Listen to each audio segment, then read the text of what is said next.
ముఖ్యమంత్రి కానీ deputy CM వచ్చింటే ఇక్కడ చెట్లే ఉండేటివి కాదు, మొత్తం నరికేసేవాళ్ళు.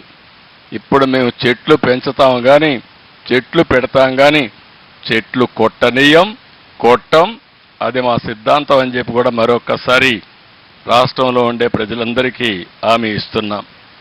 కడాన మీరు ఒకసారి చూస్తే కర్నూలు జిల్లాలో బ్రహ్మంగారిని గురించి విన్నారా మీరు? కాలజ్ఞానం చేశారు, లేకుంటే అప్పుడు కాలజ్ఞానం కూడా రాసేవాడు, విన్నారా?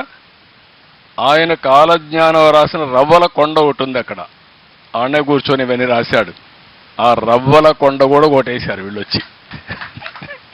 ఏం చెప్పాలో నాకైతే అర్థం కావడం లేదు. అలాంటి దుర్మార్గమైన కార్యక్రమాలు చేశారు.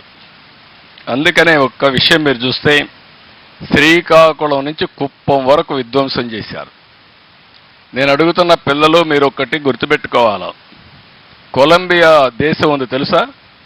ఎంతమంది తెలుసు కొలంబియా దేశం? చేలు పైకెత్తండి పిల్లలకి.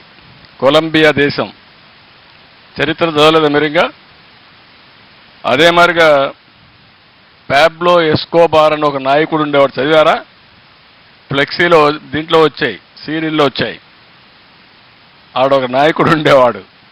ఆ నాయకుడు ఏం చేసేవాడంటే ఈ డ్రగ్స్ వ్యాపారం చేసి వందల వేల కోట్ల రూపాయలు సంపాదించి అమెరికాకు పంపించి ఆ డబ్బులు పెట్టి అక్కడ రౌడీజం చేసి ప్రజల్ని భయభ్రాంతుల్ని చేసి అడ్డం వచ్చే వాళ్ళందరినీ చంపేస్తూ కడాన మీరు చూస్తే 12 మంది 14 మంది సుప్రీంకోర్టు జడ్జిలు కూడా చంపేశారు బాంబులేసి.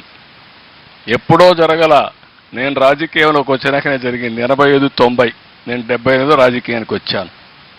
అలాంటి వాళ్ళుండి మొత్తం అక్కడంతా ఇది చేస్తే కడాన ఆయన చనిపేసే పరిస్థితికి వచ్చారు. అది వేరే విషయం.